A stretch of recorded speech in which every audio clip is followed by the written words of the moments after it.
Welcome to Research Perch from the Massage Therapy Foundation. Short, practical insights into massage therapy research and how it can benefit your practice. Hello, everyone. This is Doug Nelson, the president of the Massage Therapy Foundation, and welcome to another episode of Research Perch. On the episode today, I have with me Dr. JoEllen Sefton. Dr. Sefton is the director of the Auburn University Warrior Research Center, whose mission is to assist the U.S. Armed Forces in improving physical and technical skills, equipment, health, and the performance of our military, families, and veterans. Dr. Sefton developed and led the Warrior Athletic Training Program at Fort Benning, which provided sports medical care and injury prevention, performance improvement across most of Fort Benning's units for 8 years. She's currently the professor at Auburn University, where she develops and teaches courses related to neuromechanics, research, and sports medicine. As director of the Auburn Neuromechanics Research Laboratory, Dr. Sefton studies neuromuscular and physiological methods used to treat these injuries. She has been a nationally certified massage therapist for 16 years and a certified athletic trainer for 11 years. She's worked with high school, college, Olympic, and professional athletes, Broadway performers, professional musicians, military, and other tactical athletes. And she's volunteered with the Massage Therapy Foundation in many different roles over the past 8 years. She currently heads our Research Grant Proposal Review Committee. So, Jo, thank you so much for taking the time to be with us today for this. Happy to be here, Doug. How you doing? I'm good. Again, in this episode, really what I wanted to do is explore a little bit of a behind-the-scenes look into the research granting process, how a project comes into being, what the review process is. We all see that, oh, the Massage Therapy Foundation has approved such and such a research project, but what went into that whole process before it ever got approved? How is that creation? How is the evaluative process? And what are some of the thought processes into it?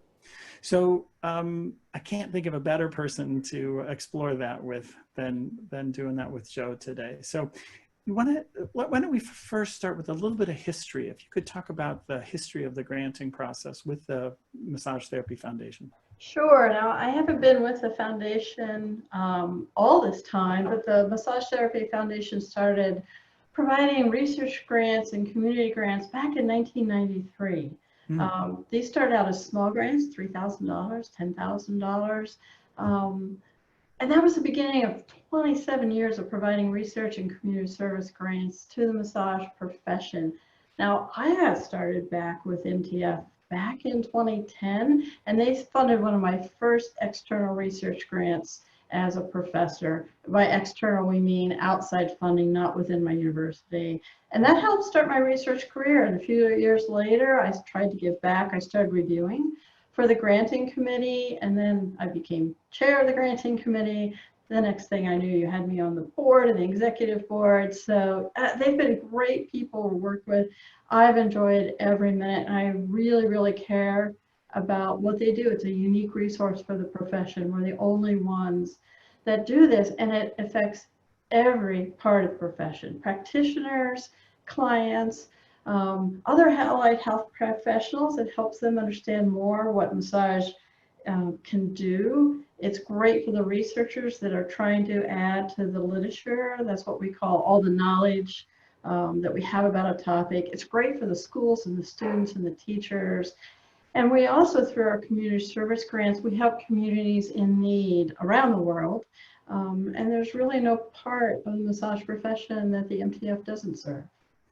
Yeah, it's really cool that you started this journey as a recipient of one of the grants. And I think that's true, Jo, for so many of us. I think my journey with the foundation was we submitted a poster and it got accepted. And then it was a discovery into, wow, this is a really interesting organization. And the more one discovers, the richer and deeper, it becomes. And I think so many people have that same introduction. I think before we do this, maybe a little review about why research is really important to the profession might be in order. And that's a great question. It's really, it's simple, but also complicated. Research must inform everything that a massage practitioner does. It's that simple. All care that we provide needs to be evidence and experience-based. This means how we interact with our clients and treat our clients must be based on solid research informed by experience. So our experience working in the profession is really important, and the basis for what we do then is based on research. This is how we provide the best possible care to our clients and our patients. So that's the simple part. It's also complex because our research must also inform the rest of healthcare and the wellness community. It helps us build and support our profession. So if physicians and other healthcare practitioners understand more about how massage works, they're more likely to prescribe it, and that can help their patient. We can inform schools on how to best teach these skills to the next generation. It informs business and industry on the products we need, what works, what doesn't work. We don't want to be out there using snake oils and telling our clients it works. Yeah. And finally, much of our research helps keep our massage practitioners safe and reduce injury. One of our current projects, the ergonomic project, is specifically designed to do that. So the Massage Therapy Foundation is funding research, it's collecting data in the places that we work to assess the proper body mechanics for the ergonomic project. It's helping identify risk factors for therapist injury, because we know a lot of therapists leave the profession because they get hurt. This study is going to help the people in our profession, help keep them safe, and hopefully so they'll have longer and more injury-free careers. You know, two things as I hear you say that, Jo, come up for me. One is that thing about informed by experience, and how, you know, research is really important, but all formal things start informally with therapist observations. I think that's a really important statement that sometimes gets overlooked. I agree. And so we take all that knowledge base and then we use it when we provide care to our patients. Yeah. And also, I love that comment about informing other health professions as well. It isn't just research for us. I mean, we're learning, but I think how it reflects to the rest of the world is that we as a profession are self-reflective, you know, that we think about deeply about the why behind the what. Why is it that we're doing what we're doing? And honestly, you know, other professions are doing the same thing. We're all, I think it reflects to them, we're doing the same thing you're doing. How can we do what we do better to best serve the people with whom we serve? Exactly. So, yeah, very cool, very cool. You know, can you, how about some examples of the different kinds of studies that the foundation has funded? Wow, in the 27 years, there's been a lot, and we try to fund all different kinds. So one great example is our meta-analysis on massage therapy and pain. It looks at, when we talk about a meta-analysis, it's a special kind of study that collects data from all other studies that's been done on a topic and brings it together and reanalyzes it. And it gives us a single assessment of what we know and what we don't know. This is a great source for therapists and other healthcare providers. As we work to expand the massage therapy profession, we want more insurance reimbursement. We want to provide better care, and we want more physicians and other healthcare providers prescribing massage. The searchable database on the massage therapy and pain is available on the MTF website that has a lot of great information. Other studies include massage for work-related musculoskeletal injuries.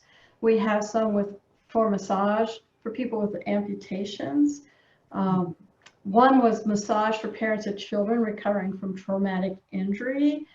And we do a lot with massage for different populations like multiple sclerosis, cancer, older folks to reduce falls, or pediatrics. We have massage for labor outcomes, and several basic studies on how or why massage works. And let me tell you why those are important. We want to know the physiology behind the outcomes that we see. This helps us show other healthcare providers, other professions, that massage really does work. It doesn't just feel good, which we've all heard, but it also helps us optimize treatment and improve the effectiveness and show our effectiveness of what we do. Now, we do have current projects going on. They include one I'm really excited about. Massage is an intervention for muscle atrophy. It's a more basic study, really looking at how massage works with the muscle. The ergonomic project I mentioned, trying to keep people safe. We have one near and dear to my heart, massage for primary care clinics with the military. We have one, massage with patients with advanced heart failure, which is going on now. And of course, one on massage for opioid use, which is very appropriate for the world we live in now. And then there's another one for reducing tobacco use during pregnancy. Can the receiving of massage help people get off tobacco when they're pregnant? That's just a small example of what we've done in the past and some of what we've got going on now. It's quite an array of many different studies. And I love the idea of some of them being outcome based, like, does this help that? Yeah. But then some of them stepping back, maybe a couple steps behind that into the mechanisms behind things. So more basic research. I think you need both, actually. And and we funded both. Yeah, we absolutely do both. And the research committee spends a lot of time discussing those exact things.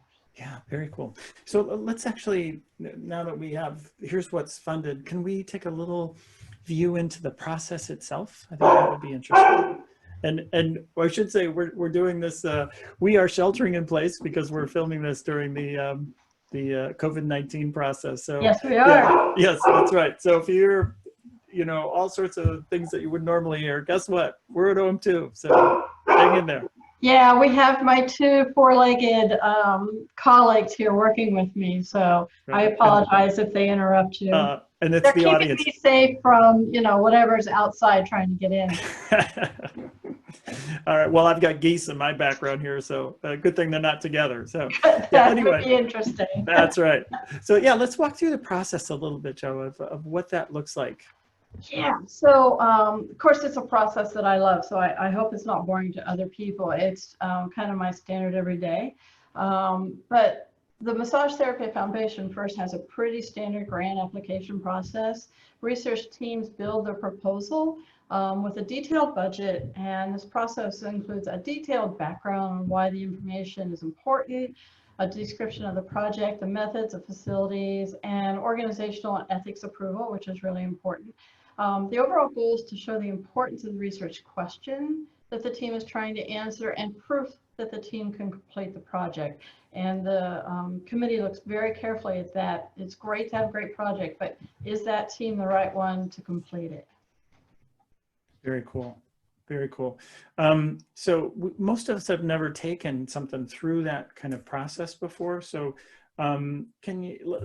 let's pretend that we're just looking over your shoulder when you're working at home, and kind of let's imagine you as the person kind of creating a project that you think might be funded. What would that look like if we were looking over your shoulder? We won't steal your coffee. So, yeah. I don't drink coffee. Oh, well, then I'm taking it. That's right. If you take my iced tea, we're in trouble. I can't think without it. So this process can get complex, and the first part is the part I love the most, because I'm an ID person. So I'll try not to get too far in the weeds and get boring, and let me know if I do. But of course, I think it's fascinating because it's what I do. So I start with the problem. And honestly, that mulls around in my head for a long time. At any one given time, my weird brain is working on dozens of problems. And those problems are generated from my clinical experience, my previous work, something I saw on TV, what I read the previous day. I'm constantly asking why all the time. So a mentor of mine used to say, you're like having a 2-year-old around because you keep asking why.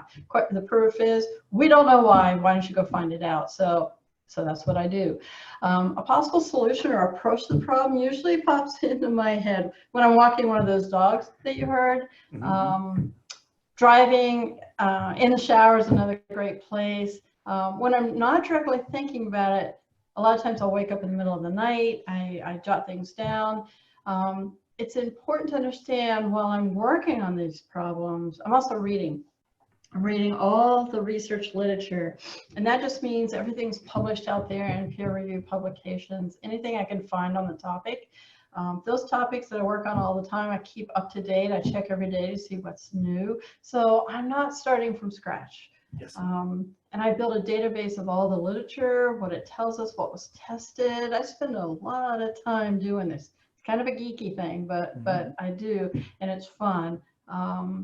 And then when that idea pops into my head, if I have a possible solution or a new approach, I've already done the literature review. Sometimes I haven't. If it's a new approach or it's a new technique, then I go back to the literature. I find out what's known, and this is really important. I have to make sure I'm not repeating anything out there that's already been done. It's a waste of my time. It's a waste of my university's money or our foundation's money. So I need to find out what's been done.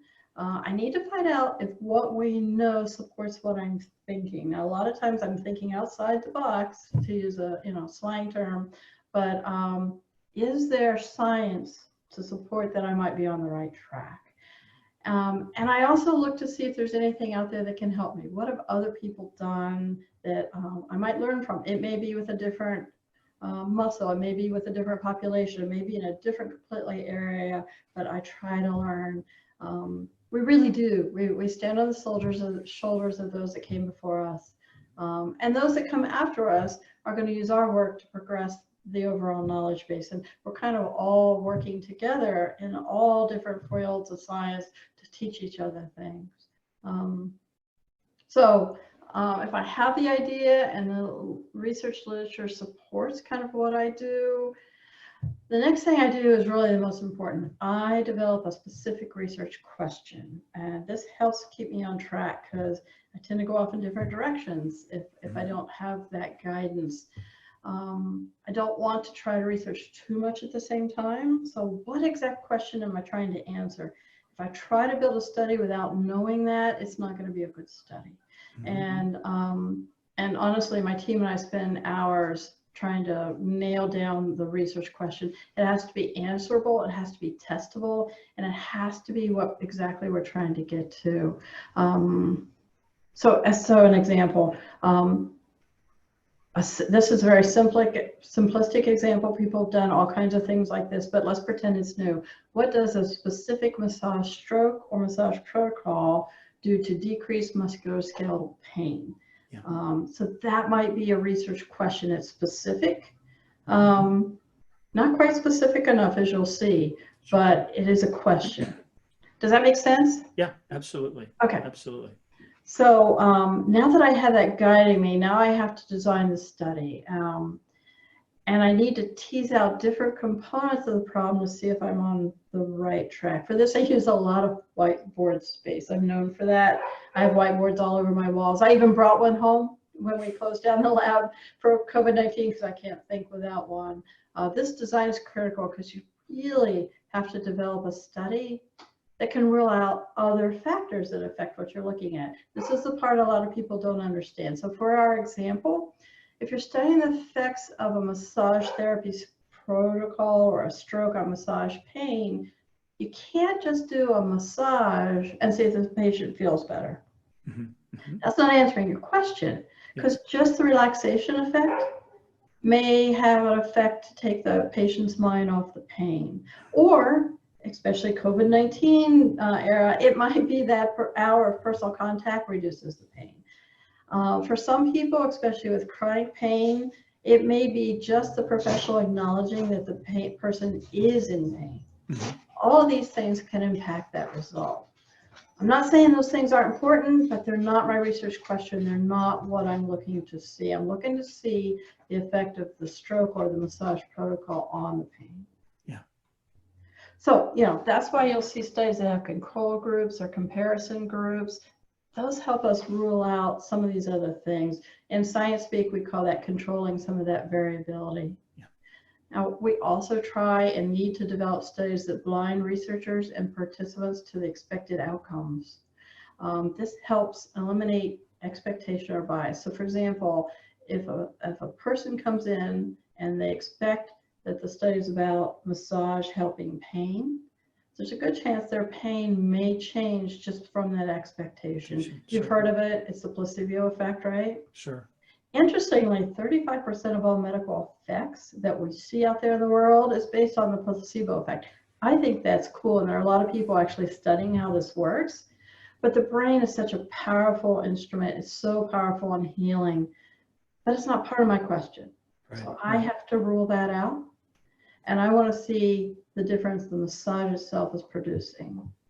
So as you can imagine, compared to like, you know, a pharmaceutical study where you can have a sugar pill as a placebo, it's hard to have a control group that doesn't realize they didn't get the massage, right? Right. So often in studies, we'll use a comparison group. I might compare massage to another treatment, like relaxation treatment or a heat pack, something that is typically used for the same problem. So if it's low back pain, it might be a heat pack or a stretch. So that's how I get past that kind of control group thing. Now, what people may not think about is researcher bias, and that's a big variable too. What does that mean? Researchers don't want to have bias. Give me an example of what that is, Jo. Okay, so researcher bias. I'm looking at massage and pain. I'm a massage therapist, and I'm studying this area because I love it. Of course, I'm going to want to see results, but just wanting to see results, if I see data, I might slightly interpret it a little differently. If I'm reading a number and it's between a 0.5 and a 0.6, if it's the person who got the results, I might say, oh, it's 0.6, but it's not intentional. Yeah. The way we get past that is we try to blind the researcher who's analyzing the data or collecting the measures to what groups of people are in. Oh, got it. Tell Okay. our subjects, don't tell the researcher what group you're in. One person does the massage, another person does the testing, and we're blinded to that. Does that make sense? Yeah, that makes perfect sense. I wouldn't have thought about that, but that's really important. And really good studies are double blind. So the patient doesn't know what they received, and the researcher doesn't know what group they've received. And then you analyze all the data without knowing what groups people are in. We did this recently in a fueling study. I didn't know what supplement the soldiers got, and until we analyzed the data, we went back to the manufacturer of the supplement. Then they unveiled it and told us what groups were which. Cool. Great. So back to the study design in our pretend study. I said that the research question wasn't specific enough because I didn't name the population, and it needs to be specific. If I'm massaging athletes or older folks or young children, they may all respond differently to the protocol or to the massage stroke. So it's really best to limit your population. But then, of course, you can only apply those results officially to that study population. So if I do this study in healthy athletes, my results and findings, then I can say this works in healthy young athletes. Now, I may assume that the older non-active adults will respond the same way, but that's an assumption. Do I include males and females? What kind of muscle pain? All of those things are important. Again, research speak, we call those our independent variables. Those are things we're choose, but we don't measure. Yeah. Well, basically, if you want a better answer, you have to have a clearer question. Yeah. And we fight this all the time in the lab, especially. The clinical approach is a more loosely, less controlled study, and a more basic control study controls everything. And we try to find in the middle, and different studies may go different directions. Yeah, cool. And then, of course, what type of massage? There are so many different kinds. How long? What strokes? Am I looking at one treatment? We call that an acute study. Yeah. Or a treatment across time. And I'm sure you've heard of those. Those are longitudinal or chronic studies. Yeah.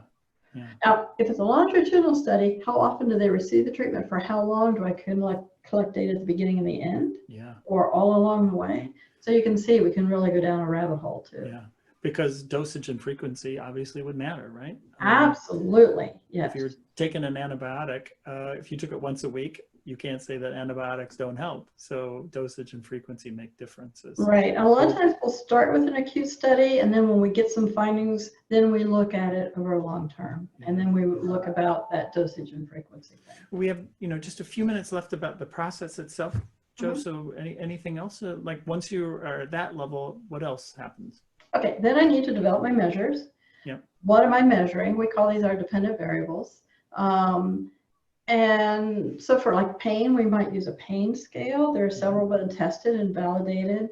Everything that we use to measure has to have been previously tested to make sure that it worked. We also might want to look at, does massage decrease the pain? So I'm decreasing my opioid use, increasing activity, increasing sleep, anything else. There are some blood biomarkers. So I have to make those choices. Yeah. And I try to keep it under control because I love big studies with a lot of dependent variables. Oh, you're just a glutton for complexity. I am. Yeah. So, wait, obviously there's a lot in this. So again, we just have a few minutes, but so now you're not the person submitting the study, but now you're head of this committee. Just, just a minute or two, Jo, about what's some of the criteria that you as the committee, you and your committee members would take a peek at a study and go, that's worthy, maybe that not so much. Yeah, so we look at everything that I've just talked about. The study design, is it accurate? So these proposals come from universities, schools, hospitals, large clinics with research teams. We need to make sure that the research team can complete the study. The granting committee is going to look at each of those pieces, the methods. Is it important to the research community? We argue a lot. It's intense. We don't argue, but we intense. Does it deserve funding? We look at the project design, the project idea. We take a very careful look at the budget. Is it reasonable? Are they padding it? Do they need everything that they're asking for? Now, a lot of times we really like a study, but we have a couple issues. Maybe it's not blinded well, or maybe it's not randomized. We may go back and ask them to make that change. Once we agree to that, there's a lot of red tape that isn't interesting at all, but then that's how we choose what we fund. Great. And I think now we have two different kind of tracks for people, research grant wise. We do, and I'm really excited about that. We have the one we've had for a while. It's yearly. It's up to $30,000. That's called the Research Support Grant now. And just starting this year, I'm excited to say we have a new research award that's $30,000 to $300,000. I'm really excited about this. We can make a bigger impact for the MT community. And then there's all the community service grants. We don't have time to go into that. There's whole other podcasts on that. Yeah, and we'll explore that. Let me just add my profound and deep thank you to you and the committee. For people like myself, for individual therapists out there, when we donate our dollars to support things like this, it just makes me feel really good to know the kind of diligence that you all use in evaluating these grants so that money gets spent and invested in the most effective and efficient way possible. And it's something that you should be incredibly proud of, and you've got a fabulous committee helping you do that. We do. It's great. They're all volunteers. They're all professionals. They're all researchers with a wide variety of backgrounds. But you can find a lot of this information on the past grants and the programs and things on the MTF website. So if this is something that really interests the listener, I would go to that website and you can find all kinds of materials and learn more about what we do. Absolutely. So that's massagetherapyfoundation.org. Jo, again, thank you so much for taking the time this morning in the midst of a busy schedule and the craziness of the COVID shutdown. Thanks for taking the time to do this. And I'm happy to talk about research anytime. Thanks for asking. That's great. Good. And for all of you watching, thank you so much for taking the time to view this. We hope you found it enlightening and helpful in the process. Thanks for what you do. If you enjoyed this podcast, please consider donating to the Massage Therapy Foundation so that we can continue to bring you this and many other resources to increase your knowledge and improve your practice. Thank you.